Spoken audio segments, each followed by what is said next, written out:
Okay, so as you can see, situation, a simply supported beam has a span of 6 meters. It carries concentrated service dead load and live load of 12 kilonewtons and 22 kilonewtons respectively at its midspan. And then you are given the properties of the steel beam. The beam is a wide flange, although hindi naka-mention, pero it is a wide flange. 460 by 97 kilogram per meter. The given properties are as follows, yung area. So merong area, may depth, flange width, flange thickness, moment of inertia about X and Y, Fy, tsaka thickness ng web, and yung RT, no? Which is yung radius of variation of the flange component plus one-third of the web area in compression, and that is given as 50 mm. No? So, and then we are given this load combination, no? 1.2 dead plus 1.6 live. So for the first question, which of the following gives the maximum bending stress at service load? So take note, no? Ang sinabi niya lang ay ano daw yung stress kapag service. So pag sinabi natin service load, recall that that is considered to be unfactored loads, no? Diba? Unfactored yan. Okay? So i-drawing na natin yung beam natin. For number one, so ito yung beam natin. Simply supported siya.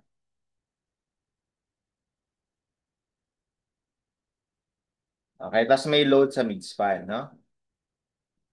Meron kang live load, tapos meron ka ring dead load. Now, don't forget, um, in addition to these loads, no, yung beam natin ay meron din siyang self-weight. Ayan, no, meron siyang self-weight. So, dahil doon, meron ba tayong self-weight na uniform? So, ganyan. Okay? As for the live load and dead load, they are both given. This is 22 kilonewtons. And then this is 12 kilonewtons. So these are both unfactored. And then for the self-weight, di ba? So let's compute. So binigay naman 97 kilogram per meter. So all we have to do is to convert that. By the way, the length is 6. Okay, so W is 95 kilogram per meter. Sorry, 97.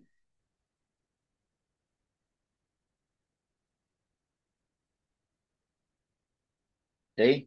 Um, kilogram per meter. So multiply lang natin ng 9.81 meter per second squared para maging Newton per meter. Tapos divide natin ng 1,000 para maging kilonewton, no?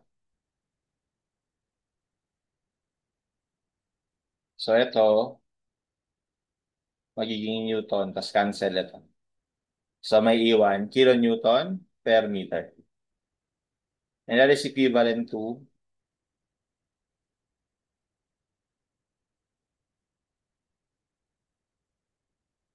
0.95157.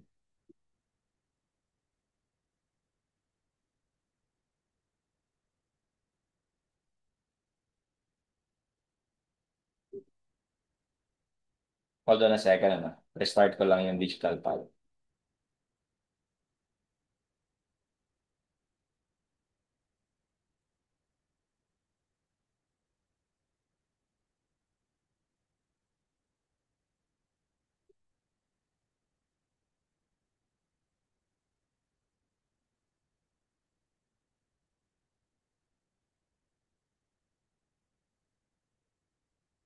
0.95157. So this is in kilonewton per meter. Okay? So, ayan na yung loading natin. So, for number one, service lang. So, ibig sabihin, ayan na yung loading na kailangan nating i-analyze, no? So, first of all, to calculate the bending stress, no? We need, or to calculate the maximum bending stress, we need to find the maximum bending moment. And to find the maximum bending moment, since ito ay simply supported beam,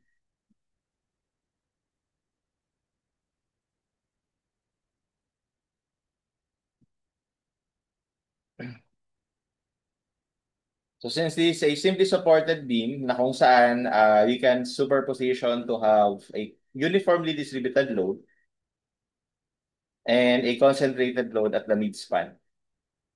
So alam natin na yung maximum moment dito ay nasa midspan. Dito. Yun siya, di ba? And the value of that is WL squared over 8. So para naman sa concentrated load, ang maximum moment niya nasa midspan din. And that is, the value is PL over 4. Okay? You can derive that if you want, no? But it's pretty much at this level, no? Dapat that commonly encountered na loading condition, eh maganda, kabisado na natin yung maximum moment para hindi na tayo magde-derive sa exam, di ba? Para mabawasan yung time natin, no? Sa pag-solve. But anyway, just in case you are somehow curious, no? Sir, paano i-derive yan na mabilisan lang? Ako, ang ginagawa ko dito, hindi ko na dinadrawing yung shear and moment diagram, no? Mas mabilis dyan, mag-method of section ka na lang. Okay? Total, alam naman natin, dahil sa symmetry, alam naman natin dyan na nandito sa gitna talaga yung maximum moment. Kaya ang gagawin mo lang dyan, magka-cut ka. So, kunyari, cut mo to. Kunyari, cut mo yan, di ba? So, ano may, let's say ito yung na left side mo kinonsider mo. Ayan. Bilisan lang. So, W. So, L over 2. Tapos, ayun ba yung reaction dito? W, L over 2. Diba? Kasi yung total area nito, W times L. Tapos, kalahati kasi symmetrical. No? Tapos, hinahanap natin na maximum moment dito. Okay? So, basically, mag-moment ka lang dyan. So, pag nag-moment ka dyan, ang mangyayari, we have yung moment nito, okay, W, L over 2 times L over 2. Diba? Tapos yung moment nito baliktad. Kasi dapat ang kokontrahin nito, ito eh. Pero ito kasi parang same sila ng direction. So, minus, no? Minus, WL over 2 times, kalahati ng L over 2 is L over 4. So, pag inumpute mo yan, we will have here WL squared. No? WL squared yan parehas. So, ang may iwan na lang is yung constant. So, yung constant, pag inumpute mo, 1/2 times 1/2 minus 1/2 times 1/4. Diba? So, 1 over 8. So, yun yung WL squared over 8. Okay? And ganun lang din ang gagawin kapag ito naman. Pag ito naman, kinat mo. Ito mas madali. Pag kinat mo, in-isolate mo yung half. So, di ba, ang reaction dito ay P over 2. No? Kasi nga, symmetrical. Okay? So, basically, ang maximum moment matatagpuan natin dito sa gitna. So, again, pag nag-moment ka dyan sa gitna, yung maximum moment mo ay equal sa P over 2 times L over 2. Tapos wala na. Yun lang. No? Kasi ito, wala naman tong moment. And kapag ka sinimplify mo yan, yun yung PL over 4. So ito yan. Okay? Pero maganda nga, memorize na natin yan so that you don't need to derive that over and over again. Anyway, commonly encountered naman yung dalawang yan. So anyway, the maximum moment no, would be WL squared over 8 plus PL over 4. So yung W natin ito, 0.95157. Okay, tapos yung L, 6 over 8. Plus yung P natin, pwede natin pagsamahin kasi service loads lang naman. So add lang natin ito dalawa, 22 plus 12. 22 plus 12. PL over 4. So our maximum moment here would be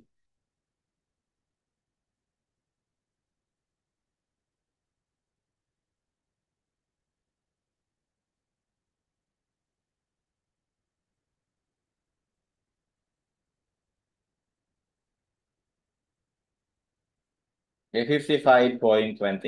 Store natin.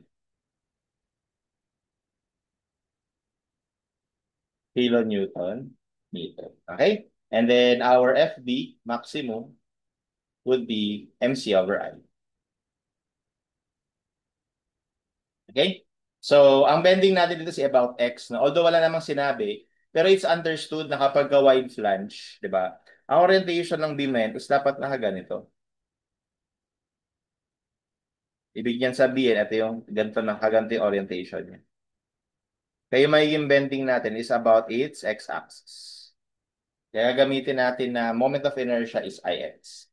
Tapos yung C natin, if you recall, di ba yung C natin is either dito or dito, yung extreme fiber. So definitely, whether you are analyzing the top or the bottom, that is D over 2. No? Ito yan. Okay? Kasi symmetrical lang naman yung top and bottom. No? So we have M. So gawin natin tong Newton millimeter by multiplying 1 million. Yung C, 465 over 2 divided by Ix. So yung Ix natin ay 445 times 10 to the 6. Okay? So, ang magiging sagot natin dito ay naka-megapascals.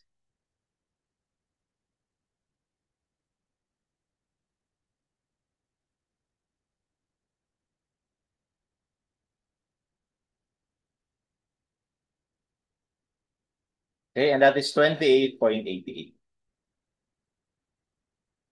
megapascals. So that will be our answer. Okay, that's letter C. For number 2, what is the maximum bending stress at ultimate condition? So this time, pag sinabing ultimate condition, ibig sabihin lang, i-factor na natin yung loads. Which is ito yung ginagawa natin sa LRFD, no? Fina-factor natin yung mga loads kapag nagde-design tayo or nag-analyze under LRFD principle, no? So anyway, dito, ang magiging adjustment lang natin, yung live load, ipa-factor mo ng 1.6, tapos yung dead load, ito, tsaka ito, ipa-factor mo ng 1.2. So yun lang, no? But the formula for the maximum moment will be the same and as well as the bending stress. So for number 2, mangyayari ko, copyhin ko lang yan. So M max is equal to WL squared over 8, pero dapat ultimate na yan, plus P ultimate L over 4. Okay? So para maging ultimate, yung point, ito, gagawin natin ng 1.2.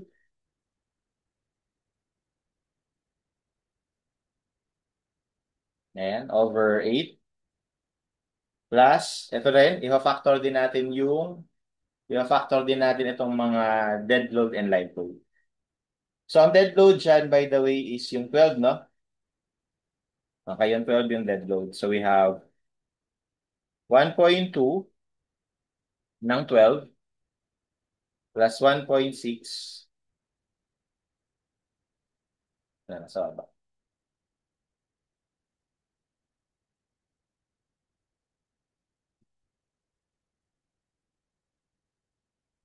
Okay, 1.6 ng 22. PL over 4. So our maximum M, so ano to, no? Ultimate. Okay, so we have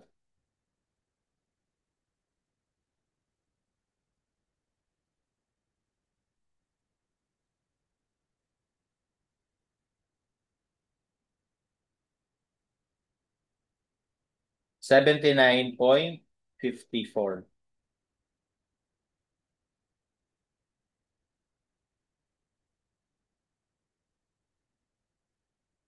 Okay, so therefore, we can compute our FB maximum na naka-ultimate. So ganun pa rin, MC over I.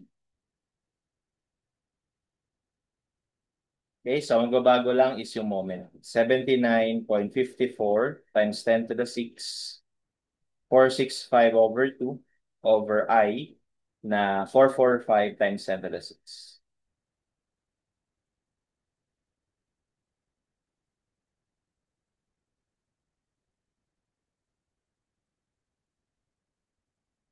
And that is 41.56 megapascals.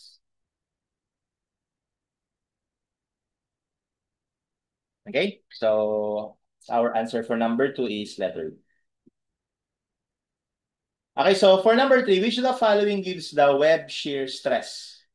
Okay, so which of the following gives the web shear stress? So, Una sa lahat, ano bang klaseng loading condition yung i-consider dito sa number 3? Yung service ba or ultimate? Kasi wala siyang sinabi. Okay? Well, kapag ganon, normally kasi kapag yung lumang code ng steel design ng pag-uusapan, normally ang ginagamit talaga ESD. No, lalo na kapag stress yung tinatanong kasi usually stress, ano siya eh, naka kumbaga, sa current code, sa LRFD, bibihira or halos hindi na tayo kumocompute ng stress eh. Laging strength na yung kinocompute natin, whether it's moment or force. Hindi stress, no? So, ibig sabihin dito, since walang binanggit, no? Ang talagang dapat na gawin is isolve mo parehas. Tingnan mo kung nandyan ba yung sa choices yung ultimate condition, tingnan mo nandyan ba sa choices yung service loads, no? Pero like I said, the logic here is that since stress yung tinatanong,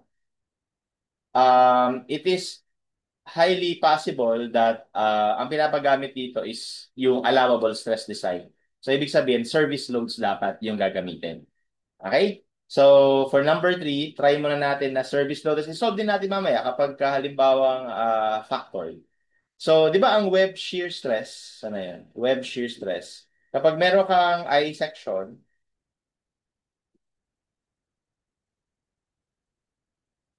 it's basically, kinukuha lang natin yung area nito. Area ng web. Yan. Okay, so you have the thickness of the web and depth. No? So, bali, yung web shear stress is just the maximum shear, no, kung maximum man yung tinatanong, over area ng web. So, which is yung area ng web is just V times thickness of the web. Okay? So, yung V na kukumpitin natin is yung maximum shear. So, di ba alam naman natin kapag simply supported, ang maximum shear dyan nandito. Nandito sa support. Nandyan yung maximum shear.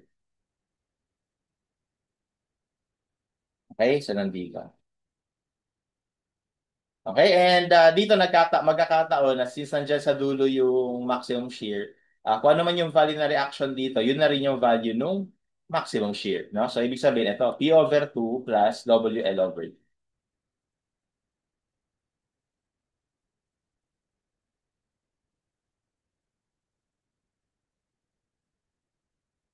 Okay, and that will give us, kapag ka unfactored, yung P natin is 12 plus 22.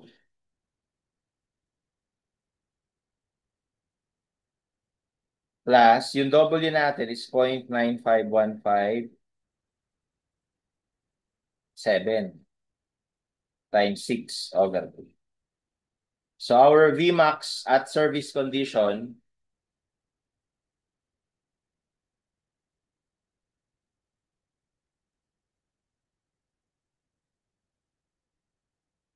is 19.85 kilonewton. So therefore, our maximum web shear stress would be 19.85. Gawin lang natin tong Newton para maging megapascal yung sagot. Yung D natin is 465. Tapos yung thickness ng web, ito. Ang thickness ng web is 11.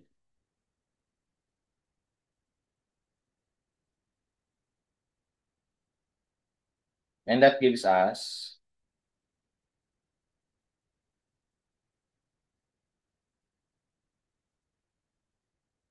okay, so 3.88 megapascals.